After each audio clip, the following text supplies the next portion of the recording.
नमस्कार दोस्तों, सपने हो गए जिनके अपने इस कार्यक्रम में आपका दिल से हार्दिक स्वागत करता हूं।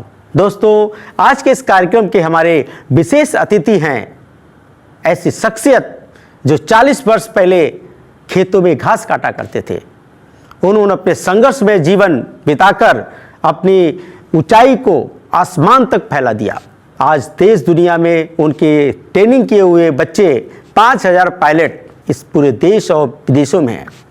तो ऐसे शख्सियत को आज मैं बुला रहा हूं जिनका नाम है कैप्टन डॉक्टर एडी मानिक।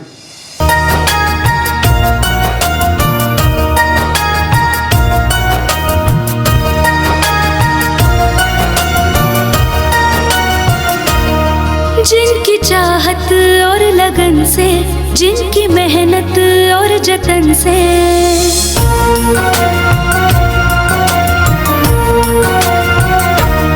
जिनकी चाहत और लगन से, जिनकी मेहनत और जतन से कदमों में लगी दुनिया ये झुकने,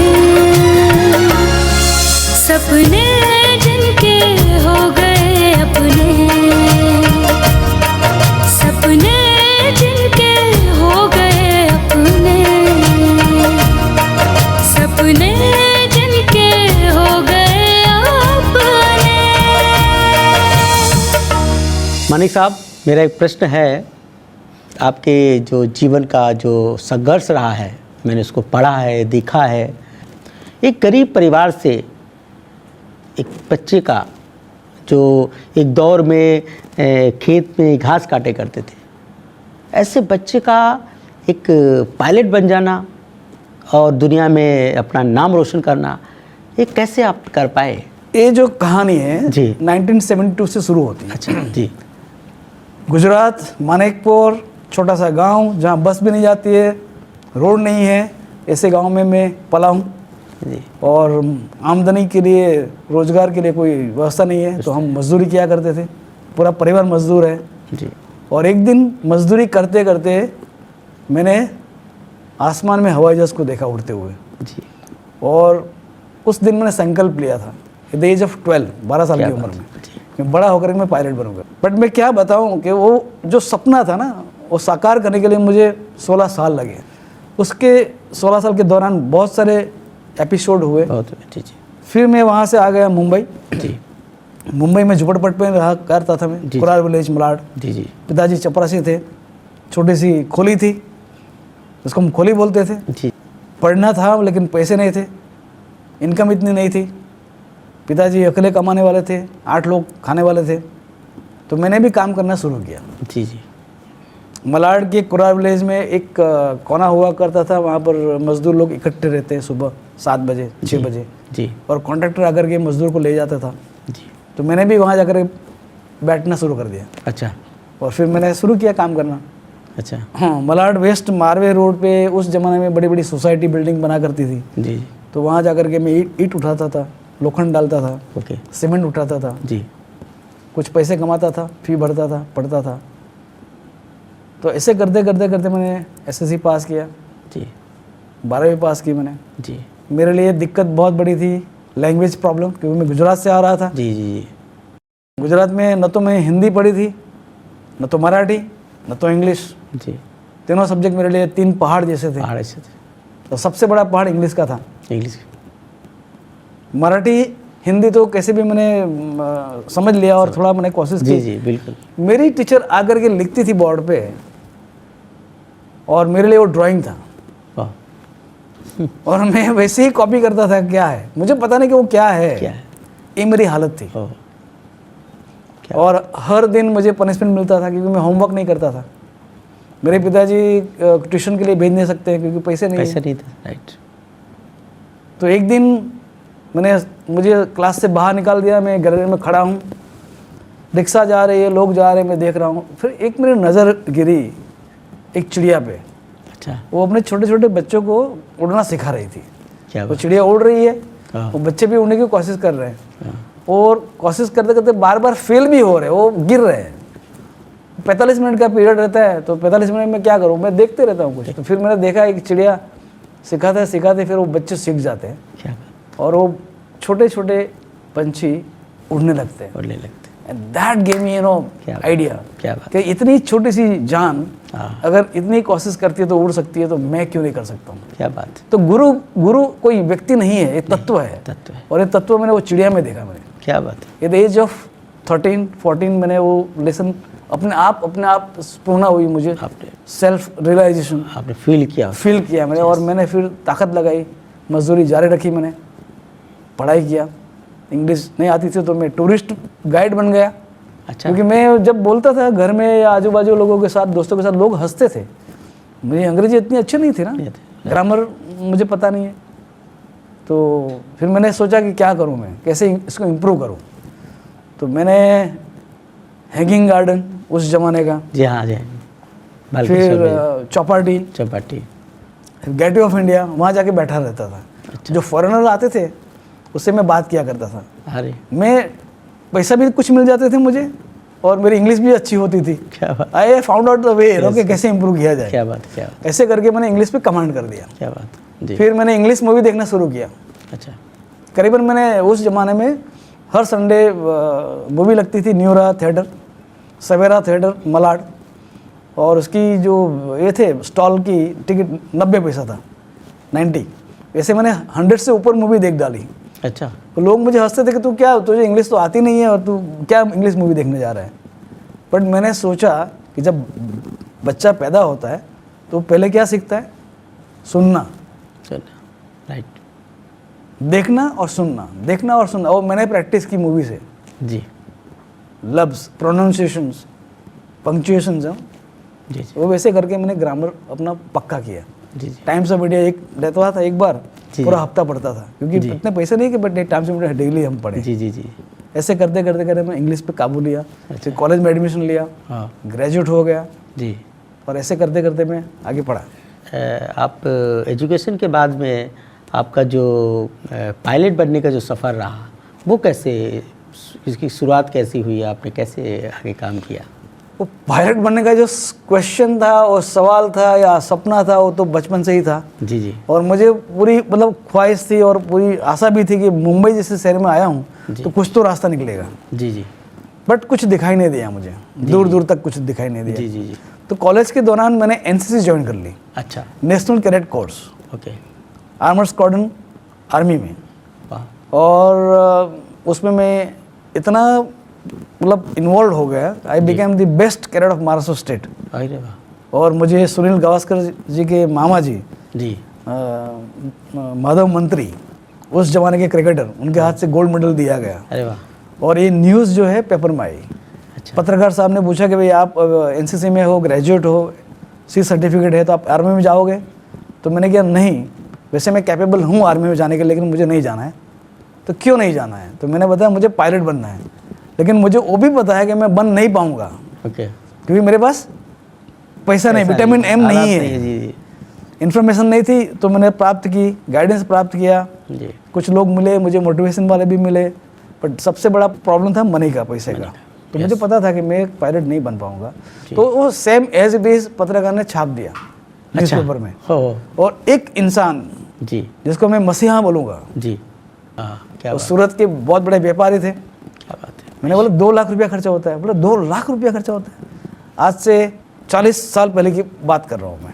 आज उस दौर आज बहुत के 40 लाख वो उसके बराबर थे, बराबर, बिल्कुल 2 लाख। बिल्कुल, बोले इतना तो खर्चा मैं नहीं कर सकता हूँ, लेकिन आपको मैं कुछ मदद करना चाहता हूँ। जी तो मैंने बताया ठीक है, आप शुरुआत की थोड़ी फ़ी भर दो, जी इनिशियल जो स्टेज है हमारी प्राइवेट पैलेट लाइसेंस तक की फ़ी भर दो। जी, और उन्होंने भर दी, अच्छा, और मैं चला गया ट्रेनिंग में, गुजरात फ्लाइंग क्लब बड़ौदा, हरणी एयरपोर्ट। अच्छा 1 साल रहा, अच्छा, ट्रेनिंग ख़त्म की, मुझे बाकायदा पायलट लाइसेंस मिल गया। जी, बट वो जो लाइसेंस था छोटे हवाई जहाज़ का था, जिसमें मैं नौकरी नहीं कर सकता, नहीं कर सकते थे, ओके, लेकिन शुरुआत हो गई, हाँ जी, शुरुआत हो गई। अच्छा, और मेरा सपना जो है जी, वो मतलब सक्सेस हो गया, अरे वाह, हवाई जहाज़ उड़ाने का, जी जी नौकरी करने का नहीं। जी बट फिर क्या हुई, शादी हुई, बच्चे भी है, जी और जिम्मेवारी बढ़ गई, जी और काम तो करना ही है। जी वैसे तो मैं काम से कभी हारा नहीं हूँ। जी तो फिर मैंने गवर्नमेंट डिपार्टमेंट में काम किया एज ए टाइपिस्ट। जी, वो छोड़ करके फिर मैंने काम किया LIC में, लाइफ इंश्योरेंस कॉर्पोरेशन में एज ए टाइपिस्ट 3 साल। ओके, और एक खट खट खट खट आवाज़ आती थी टाइपिस्ट की। तो उसमें मुझे हवाई जहाज ऊपर से जाता है तो मैं बोलता हूँ ये 747 जा रहा है। क्या बात तो मेरा जो बाजू में बैठा हुआ ये लड़का पागल हो गया है, अरे क्या उसका बात है। दिमाग ठिकाना नहीं है। उसका दिमाग ठिकाना नहीं है भाई, इतना इंग्रोस था मैं, अरे पागलपन था बिल्कुल, मेरा एक वो। जुनून था एक, बिल्कुल। हाँ, जी जी। तो एक दिन वैसे ही टाइप करते करते मैंने हमारे ब्रांच मैनेजर ने लेटर दिया था, तो मैंने उसमें कुछ 747 लिख दिया हाँ गलती से। जी वो धुन में था ना मैं, वो उंगली इतनी फास्ट चलती है, मेरी स्पीड बहुत अच्छी है जी टाइपिस्ट जी में। जी जी। तो छप गया और वो टेबल पे गया और बोले 747 क्या है, मुझे बुलाया। बोला सॉरी सर गलती हो गई। जी। तो मेरा नाम फिर 747 बन गया। अरे बाबा। लोग सब लोग मुझे चिढ़ाते थे। जी वो जो मतलब मजाक था, वो मजाक रियलिटी में मैंने चेंज किया। जी जी जी आगे जाकर के मैंने भारत देश के प्रथम पायलट जी जे.आर.डी. टाटा साहब, जिसको भारत रत्न अवार्ड मिला हुआ, जी जी जी उनको मिला मैं, जी उनके पैर पड़ा मैं जी जी जी और उसको रिक्वेस्ट की आप मुझे मदद कीजिए जी, फाइनेंस जी। के लिए। उन्होंने मना कर दिया। जी जी मेरे पास उनका बाकायदा लेटर है। जी। मैं ये बात मैंने आपके बारे में पढ़ा भी था कि आपने जे.आर.डी. टाटा साहब और राजीव गांधी जी को भी अप्रोच किया था। तो वहाँ से कैसे, मतलब टाटा साहब ने क्या किया और फिर राजीव गांधी जी से क्या रिस्पांस मिला आपको? तो टाटा साहब ने तो बहुत अप्रिशिएट किया कि भाई आप इतने सालों से इतना मेहनत कर रहे हैं, यहाँ तक पहुँचे हैं, जी जी आगे के लिए आप कुछ करना चाहते हैं, लेकिन सॉरी मैं कुछ नहीं कर सकता हूँ, मना कर दिया। जी जी। इट वॉज ना काइंड ऑफ वेरी मलम पट्टी लगाई और छोड़ दिया। जी जी जी। मैं मानता था कि भारत देश की प्रथम पायलट है, टाटा एम्पायर के बड़े ये है, राइट तो राइट। कुछ तो मदद मिल करेंगे, जाएगी। हाँ। और मुझे भीख नहीं चाहिए, हाँ भी नहीं, मुझे लोन चाहिए था। अच्छा अच्छा। I want to repay. Right right. तो उन्होंने मना कर दिया। फिर मैंने सोचा let me approach government of India, Bharat सरकार, प्राइम मिनिस्टर ऑफिस, और तभी थे हमारे प्रधानमंत्री राजीव गांधी राजीव जी। जी। उनसे मैं खुद मिला, जी। उनसे रिक्वेस्ट की, उन्होंने भी मना कर दिया। ओह, और पीएमओ का लेटर है मेरे पास, क्या बात। मैं ऐसे नहीं बोल रहा हूँ, मैं समझ सकता हूँ। मेरी पूरी फाइल है। हाँ। उन्होंने मना कर दिया, जी जी मैं नाराज हो गया, जी जी परेशान हो गया। फिर टाइपिस्ट की नौकरी करते करते करते एक दिन ऐसा हुआ, संडे था और गुजरात में चीफ मिनिस्टर अमर सिंह चौधरी आए थे, कुछ सभा, कुछ प्रोग्राम रखा था, तो वहाँ मैं गया। तो मुझे लगा चलो इनको भी सलाम मार के आता हूँ मैं। तो जाकर के मैंने बताया कि सर ऐसा ऐसा है, और उन्होंने मेरी बात सुनी। वो भी बहुत गरीब परिवार से थे, आदिवासी थे, तो उनको मेरी बात कुछ समझ में आई, उनको थोड़ी फीलिंग आई, और उन्होंने एक स्कीम बनाई कि जो गरीब बच्चे हैं, आगे पढ़ना चाहते हैं, विदेश जाना चाहते हैं, पायलट बनना चाहते हैं, उसको मदद की जाए। जी। वो स्कीम मैंने बनवाई। 2 साल में गांधीनगर से सूरत, सूरत से गांधीनगर चक्कर लगाए नौकरी के साथ। PL, CL, medical leave, Saturday Sunday कुछ नहीं, ओके। सब इसमें डाल दिए मैंने। जी। 16,000 रुपये मैंने खर्चा कर दिया ट्रैवलिंग में उस जमाने में, जी और स्कीम पास करवाई। जब पास हो गई तो तभी जनता पक्ष था, विरोध पक्ष, उन्होंने विरोध निकाला जी जी कि एक बच्चे को 2 लाख क्यों दिया जाए, हाँ अगर गरीब है तो 10-10 हज़ार दो, 20 बच्चों को आप उसको कुछ रोजी रोटी दे देंगे। जी जी जी। उनकी बात भी सही थी, हाँ बिल्कुल सही सही बात। बट उस चक्कर में वो फाइल बंद हो गई। ओह, मेरी जो जितनी मेहनत थी पानी में चली गई। फिर वापस जा करके मैंने एक्टिवेट किया और कुछ भी कैसे भी करके सरकार को मैंने मनवाया, क्या बात है। और वो स्कीम पास हुई। मुझे लोन मिली $16,000 की, 1,77,792 रुपये का चेक मुझे मिला जी। सरकार का, जी जी जमा हो गया, फीस जमा हो गई, और फिर मैं चला गया अमेरिका। जी जी कि मेरी उम्र हो गई थी 28 साल, जी 30 साल तक अगर मैं कंप्लीट नहीं करता हूँ तो मुझे नौकरी नहीं मिलेगी। नहीं मिलेगी। तो फिर मैं अमेरिका चला गया, फी भर दी। जी भाई वहाँ जा कर के मैं क्या करूँ, फी तो भर दी, लेकिन मैं कहाँ रहूँगा, क्या खाऊँगा, तो मुझे वहाँ भी मजदूरी करनी पड़ी। फ्लाइट स्कूल के जो एरोप्लेन हुआ करते हैं छोटे छोटे, जी, 2 जी, सीट 4 जी, सीट वाले, जी जी उसको धोने के काम मैंने शुरू किया। ओह, एक प्लेन धोने से मुझे $5 मिलता था, जैसे 25 प्लेन में धोता था। ओह, मजदूर था ना, सशक्त, सशक्त, माइंड से भी और बॉडी से हाँ, भी। सर। 25 प्लेन धुआ करता था मैं, $125 मुझे मिलते थे एक हफ्ते में। क्या बात है। वो मेरे लिए बहुत काफ़ी था। बहुत तो ऐसे करके मैंने ट्रेनिंग ख़त्म की। एक दिन प्लेन धोते धोते पसीने पसीने हो गया था, थक गया था। वही प्लेन में मैं बैठा जो खुद उड़ाता था। तो मैंने सोचा कि ये मजदूर मानिकपुर से, गुजरात से, भारत देश से अमृत तक पहुंच गया, पहुंच गया।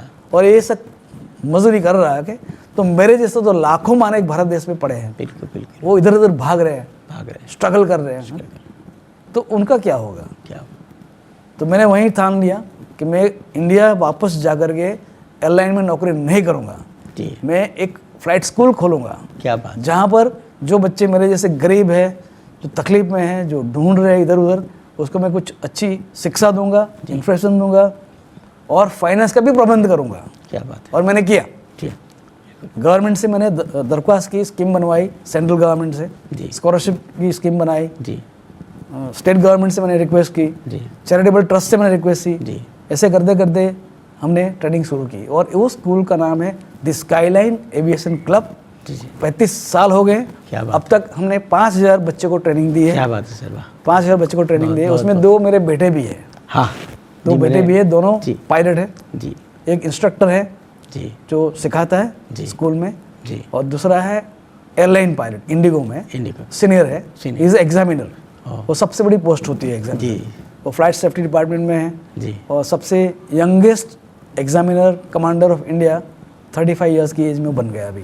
क्या बात है, तो मेरे लिए मतलब मेरा जो सपना था और जी। थोड़ा बाकी रह गया था, जी, जी, वो मैंने 5000 बच्चों को बांटा, बहुत बहुत खूब, 5000 बच्चों को बांटा। और उसमें ये मेरा बेटा जो है अभी इंडिगो एयरलाइन में है। जी, जी, और वैसे हमारे फैमिली में जितने भी लोग हैं, हम 6 के 6 लोग एयरलाइन से जुड़े हुए हैं। जी, जी, सो हम एविएशन फैमिली, फ्लाइंग फैमिली के नाम से प्रसिद्ध है। जी, हाँ, तो मुझे बहुत खुशी है आपके प्रोग्राम में आने और आपसे मैं बातें कर रहा हूँ, क्योंकि सपने जिनके हो गए अपने, उसका अगर जिंदा अगर कोई एग्जाम्पल है तो मैं आपके सामने खड़ा बस बैठा हुआ वही वही हम हमारे इस कार्यक्रम में हम उन लोगों को ही इस कार्यक्रम में आमंत्रित करते हैं जिन्होंने सपने देखे और अपने सपनों को पूरा किया। पूर्व राष्ट्रपति आदरणीय अब्दुल कलाम साहब कहते थे कि भाई सपना वो नहीं जो आप बंद आंखों से देखो, सपना हाँ जी, वो होता है जो आप। बच्चे जी कहा करते थे कि भैया, उन्होंने अपनी आत्मकथा में लिखा है कि जिस व्यक्ति की संघर्ष की कहानी नहीं, उसकी अपनी जिंदगानी नहीं। सही है। तो इस कार्यक्रम में हमको आप जैसे आदर्श लोगों को लाने में हमको बहुत आनंद लगता है। हम खुद उत्साहित होते हैं और हमारे दर्शकों से जो हमको प्यार मिल रहा है आज हमारे इस कार्यक्रम से, तो उसके लिए मैं आप जैसे लोगों का बहुत बहुत आभार प्रकट करता हूँ। और मानिक सर, एक सवाल ये है मेरा, मैंने आपकी एक जो बुक है उड़ान एक मजदूर, उड़ान एक मजदूर की, उसमें मैं कुछ पेज पलट रहा था, तो उसमें मैंने एक चित्र देखा आपका मोदी जी के साथ में, आपको मोदी जी ने कुछ सम्मान किया है वो, तो वो कौन से दौर की बात है वो? मोदी जी जब चीफ मिनिस्टर थे गुजरात के, जी, जी, जी, तभी का वो पिक्चर है। जी, जी, जी, मेरी एज अभी 62 है जी, जी, जी, और करीबन 5 साल की उम्र से मैं मैच्योर हो चुका हूँ। जी, तो बिल्कुल, मैंने पूरा दौर देखा है, पूरा दौर देखा है, पॉलिटिक्स का भी देखा है पूरा सब और फिल्म इंडस्ट्री भी मैंने देखी पूरी है, देखी। मुंबई भी देखा है, सब। गरीबी देखी है, अमीरी देखी है, पूरा वर्ल्ड घुमा हूँ मैं। जी, जी, बिल्कुल, बिल्कुल, तो वो जो एक पिक्चर आपने देखी, वो मैंने किताब लिखी थी, जी, रिच फॉर द स्काई। मतलब आपका जो सपना है उसको आप कैसे साकार कर सकते हैं, क्या बात, उसका इनॉग्रेशन मोदी साहब ने किया था। अरे वाह वाह, और उनकी जो भी लॉजिस्टिक्स हैं, जी, हेलीकॉप्टर्स, प्लेन की वगैरह, जी, जी, बीजेपी की जो एविएशन एक्टिविटीज़ है, जी, जी, वो भी मैं संभालता हूँ। अच्छा, वाह, I love to do that. And इसके साथ साथ हमारा जो मेन अभी एक्टिविटीज़ है, डिजास्टर मैनेजमेंट। ओके, फ्लड आ गया, भूकंप हो गया, सुनामी आ गई, कुदरती होनारत, और पहला क्या होता है, जितनी भी लाइट है चली जाती है, इलेक्ट्रिसिटी बंद, सब बंद, सब अगर बंद हो गई तो टेलीफोन लैंडलाइन बंद, सब बंद, सेलुलर फोन भी बंद, एवरीथिंग इज बंद। बंद। जैसे मैं किस्सा बोलूँगा आपको, बताऊँगा गुजरात अर्थक्वेक जी हाँ, 2001 26 जनवरी 26 जनवरी, तो हाँ यार रे, 26 जनवरी 9 बजने में 5 मिनट बाकी थी और भूकंप आया और सब हिल गया, सब मिल गया, लाखों लोग मर गए, करोड़ों का प्रॉपर्टी खत्म हो गया। बहुत बहुत नुकसान, उसके 12 मिनट में मैंने मेरा स्टेशन शुरू किया था। अरे I have hobby, ham radio station. Yes, मैं कहीं भी पूरे वर्ल्ड में बात कर सकता हूँ। जी, जी, अभी तो सेलुलर फोन और ये सब चीज़ें अभी आई, जी, ये जो है बहुत पुरानी हो उसके लिए तो आपको भारत सरकार ने लाइसेंस दिया लाइसेंस भी दिया हुआ है और करीबन 27 साल से मैं सेवा दे रहा हूँ, अरे वाह, जी, जी, निस्वार्थ। निस्वार्थ, न तो मुझे कोई अवार्ड चाहिए, न तो पैसे चाहिए, कुछ नहीं, लेकिन मेरी जो स्किल है, मेरी जो टैलेंट है, मेरा जो नॉलेज है, जी, जी, मैं सरकार को प्रोत्साहित करता हूँ। बहुत, और भूकंप में हमने हमारे वॉलंटियर्स भेजे थे, वहाँ से संदेशा आता था कितने लोग मर गए, कितनी डेड बॉडी है, जी, कम सी दवा चाहिए जो बच गए हैं, जी जी टॉयलेट ब्लॉक्स चाहिए, जी, जी। ब्लैंकेट्स चाहिए, खाना पीना ये वो।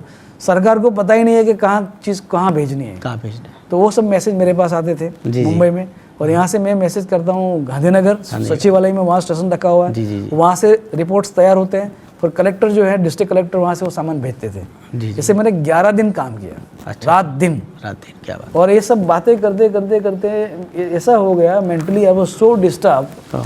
कि वो बच्चा कोई गिरा हुआ है, चिल्ला रहा है, रो रहा है, कोई ये कर रहा है ना, जी जी वो सब टीवी पे देख करके सब बातें कर करके मेरे दिमाग में इतना घुस गया था कि आई वाज टोटली मैड। 1 महीने तक मैं सो नहीं पाया था, ओह, 1 मंथ मालूम। वो डिप्रेशन में मैं चला गया। मैंने सेवा तो की, जी जी लेकिन नतीजा क्या हुआ, वो इतना मेरे पे हावी हो गया, अभी अपने ऊपर मैं प्रेशर आ नॉट गया स्लीप पूरा। For 1 month. जी जी तो मैं सोचता हूँ कि हमारे पास जो कुछ है, जो भी हुनर है, जो भी स्किल है, नॉलेज है, बांटो, बिल्कुल शेयर करो। बिल्कुल तो हमारा जो भारत देश है जी ये आत्मनिर्भर जो हम बनने की बात कर रहे हैं, तभी जी, जी। आत्मनिर्भर बनेगा। बिल्कुल सही, और मैं तो बोल रहा हूँ कि जो इंसान के पास सपना नहीं है ना, जी। वो कुछ नहीं कर सकता है। कुछ नहीं कर सकता। The person who have dream yes will achieve. Yes, और ड्रीम ही नहीं है तो आप अचीव कैसे करने वाले कैसे हैं? करेंगे? तो सपना देखो, सपना देखो। खुली आंखों से देखो, मैं तो बोलूँगा। बिल्कुल। और आपकी जो प्रोग्राम है जी सपने जिनके हो गए अपने, जी, जी, जी। वास्तव में आपने बहुत अच्छा काम किया है, जी, मैं जी। बहुत खुश हूँ। जी, जी, thank और मैं हर बच्चे को, हर इंसान को बताना चाहता हूँ कि भाई आपका सपना होना ही चाहिए, और सपना बड़ा रखो, जी जी छोटा नहीं, बड़ा रखो। बिल्कुल बड़ा रखोगे तो एटलीस्ट आधा तो होगा, बिल्कुल तो जब आधा हो जाएगा तो आप बहुत बड़ा आगे निकल चुके हैं सबसे। बिल्कुल सही। तो यही मेरी एक संदेश है व्यूअर्स को Yes, sir. कि हमेशा अपने सपने में विश्वास रखो, ट्रस्ट योरसेल्फ जी जी एंड ट्रस्ट द प्रोसेस। जी जी ये हमारे साथ जो घटना बनती रहती है लाइफ में, कभी दुख है, कभी सुख है, जी। वो तो एक प्रोसेस है, प्रोसेस है, राइट। और वो प्रोसेस का जो अर्थ है ना, उसका रिजल्ट अच्छा ही आने वाला है। बिल्कुल जैसे भगवान श्री कृष्ण ने कहा है गीता में जी जी कि जो हो गया हो गया, वो अच्छा था, अच्छा था, जो हो रहा हो रहा है, है वो भी इससे भी बढ़िया है भाई, और जो होने वाला है तो वो उससे भी तो और अच्छा बहुत ही अच्छा होने वाला है। Okay, so believe in yourself, अपने आप में ट्रस्ट रखो, अच्छा ही होगा। और मैंने रखा अपने आप पे आत्मविश्वास, और आत्मविश्वास की वजह से मैं यहाँ तक पहुँचा हूँ।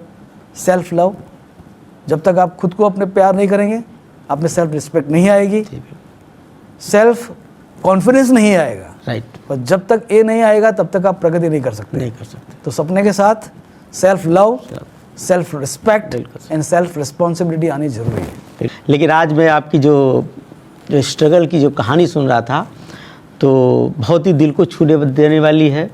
और आज से नहीं, जब मैं पहली बार आपसे मिला था, तो मैंने जब एक कार्यक्रम बनाने के निर्णय लिया था, तो मैं बोला था कि देश के सारे बड़े बड़े महान लोग आएंगे कार्यक्रम में, हाँ जी, लेकिन सबसे ज़्यादा मुझे खुशी होगी जब कैप्टन मानिक साहब जी मेरे प्रोग्राम में आएंगे। बहुत बहुत शुक्रिया।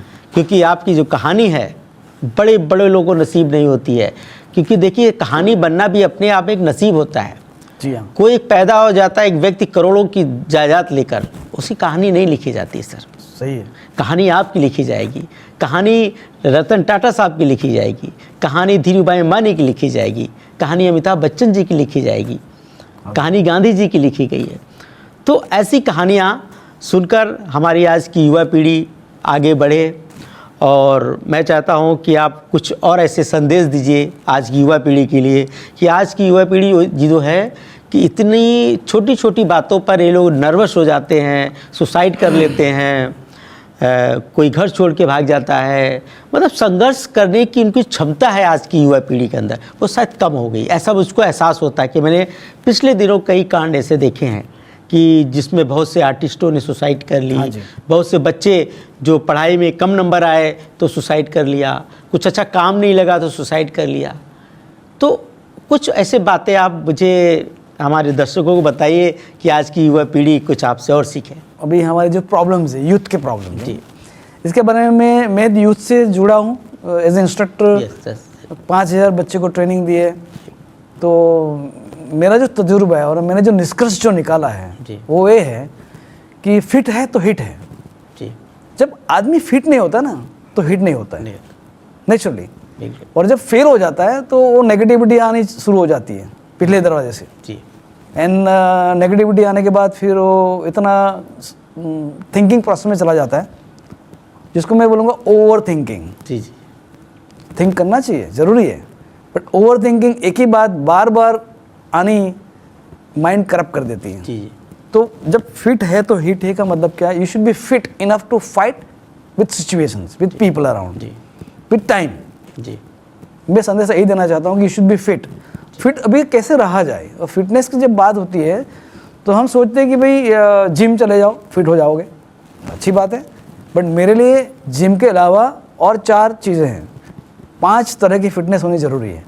Physical fitness, mental fitness, then intellectual fitness, जो फील्ड में आप है उसमें माहिर होना चाहिए। जी और चौथी जो बात है ना, वो इमोशनल फिटनेस। आजकल सबसे बड़ा जो प्रॉब्लम है हमारे जी जी पूरे वर्ल्ड का, वो इमोशनल क्लैश है। Emotionally we are not stable, okay. जी और 5वां लास्ट जो है जी। वो है स्पिरिचुअल फिटनेस। जी जी वो रिश्ता भगवान से, अल्लाह से, जिस देवी देवता में आप मानते हो, जिसमें आस्था है, जी, जी। उसके साथ का जो रिश्ता है, स्पिरिचुअल फिटनेस। जी जी जब तक हमारे में वो 5 फिटनेस नहीं आएगी ना, हम फिट नहीं है। नहीं हो सकता है मैं माहिर हूँ पढ़ने में, जी जी अच्छा बॉडी बिल्डर हूँ, जी हैंडसम हूँ, बट मैं बार बार गुस्सा करता हूँ, ओके, जलसी होती है, emotionally I am not stable, तो आई विल लूज। और ये इमोशनल वाली जो बात है ना, ये that is affected the youth today. जी जी सबसे बड़ा प्रॉब्लम ये है। जी जी और शुरुआत में करूँगा, अगर उसको सही करना है, अगर आगे लाइफ में प्रोग्रेस करना है, जी। कुछ बनना है, तो अध्ययन करो। You should start studying yourself ji and love yourself first. Right जैसे कि सुबह उठना time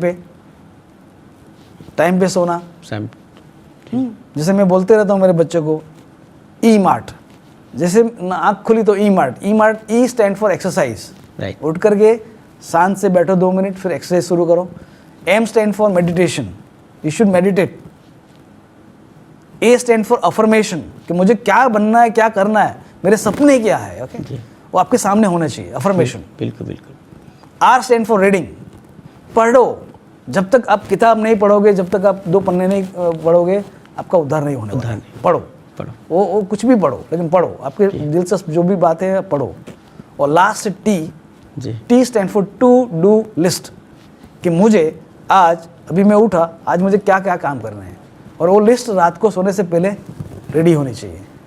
then you can do something in life.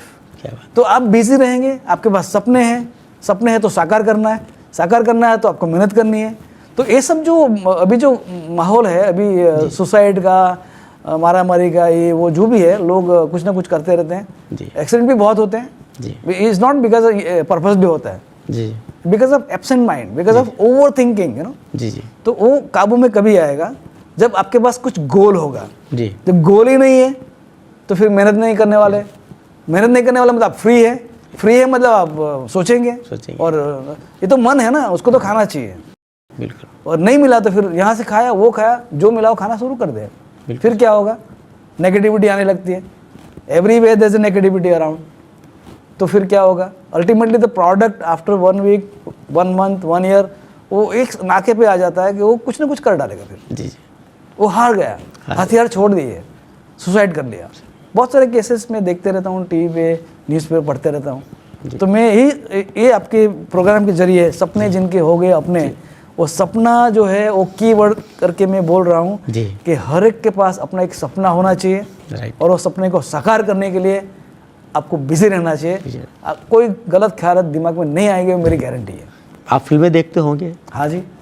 और फिल्में जो हैं समाज की आईना होती हैं।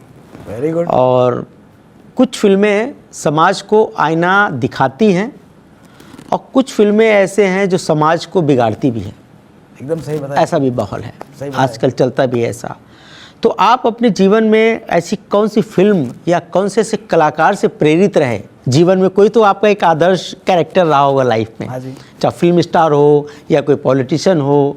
तो ऐसा कौन आपका एक कैरेक्टर ऐसा रहा लाइफ में जो आपका आदर्श रहा हो कि आपको उसको देखकर आपको उत्साह आता हो?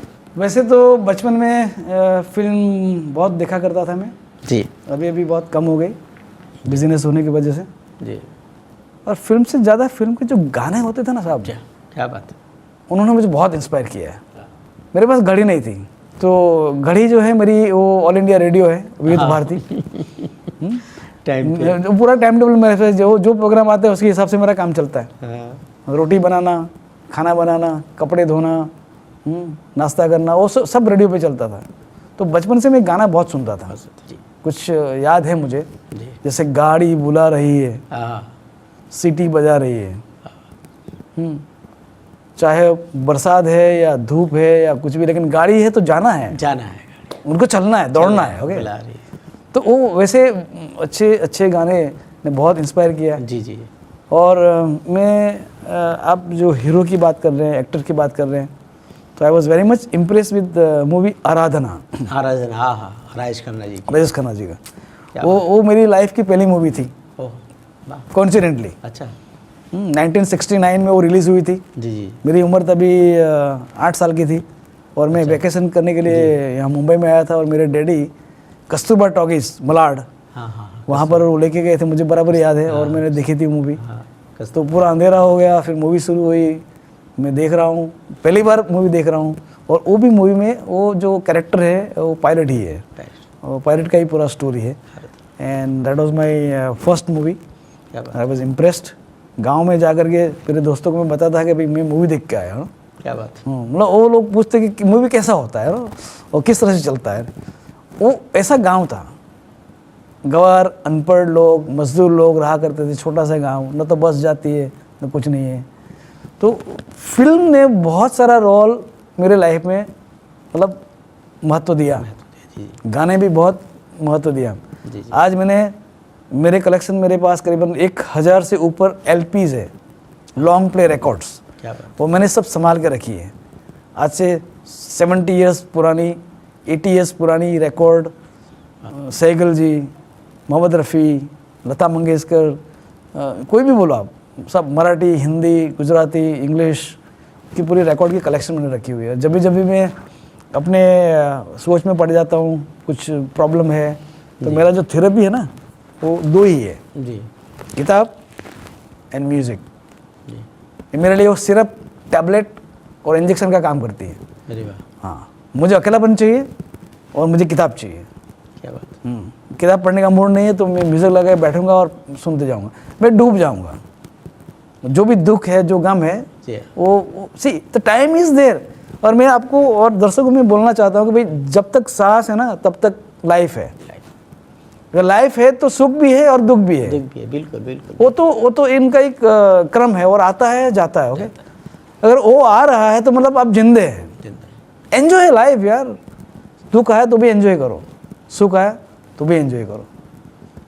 किसी मुर्दे को पूछो, उसको पिंचिंग करो, वो चिल्लाएगा नहीं चिल्लाएगा, क्योंकि वो जान नहीं है ना, सांस नहीं है। So life is very important, beautiful. I say everybody give a message, live life fully, सपनों के साथ जियो, खूब आगे बढ़ो, ऐसा मेरा कहना है। अगर आगे बढ़ना है लाइफ में, कुछ करना है, तो आपके पास कोई गोल होना चाहिए, सपना होना चाहिए। और जिसके पास सपना है वही आगे बढ़ सकता है। अगर सपना नहीं रहेगा तो आदमी मेहनत ही नहीं करेगा। हो सकता है कभी सपना साकार ना हो। मैं बचपन में जब बातें किया करता था पायलट बनना है, तो मेरी माँ बोलती, बेटे ऐसे सपना मत देखो, आप पायलट नहीं बन पाओगे। बट मैंने सपना देखा और उसको मैंने हमेशा देखा, चलता रहा और आज आप देख रहे हैं कि मैं कहाँ तक पहुँच गया। तो आपके ये प्रोग्राम, सपने जिनके हो गए अपने, रियली वास्तव में वो मुझे बराबर परफेक्ट फिट हो रहा है और मैं बहुत खुश हूँ। आप खूब प्रगति करो, आगे बढ़ो, हमारा आशीर्वाद है। और जहाँ कहीं भी हमारी ज़रूरत पड़ती है हम आपके लिए हाजिर हैं। बिल्कुल सर, बहुत अच्छा आपने, मानिक सर, आपने समय दिया और हमारे ऐसे ही आने वाले समय में आप जैसे अच्छे लोग हमारे कार्यक्रम में आएंगे, ऐसा मैं आशा करता हूं। और कभी भी जीवन में और भी ऐसे ही आपकी और सफलता होती रहे, ईश्वर करे, और आप आगे जीवन में बढ़ें। और एक बार फिर हम आपको इस कार्यक्रम में बुलाएंगे आपका आशीर्वाद लेने के लिए। और बस आप हमको इस कार्यक्रम को प्यार आशीर्वाद दीजिए। बहुत बहुत आभार का आपका। सपने जिनके हो गए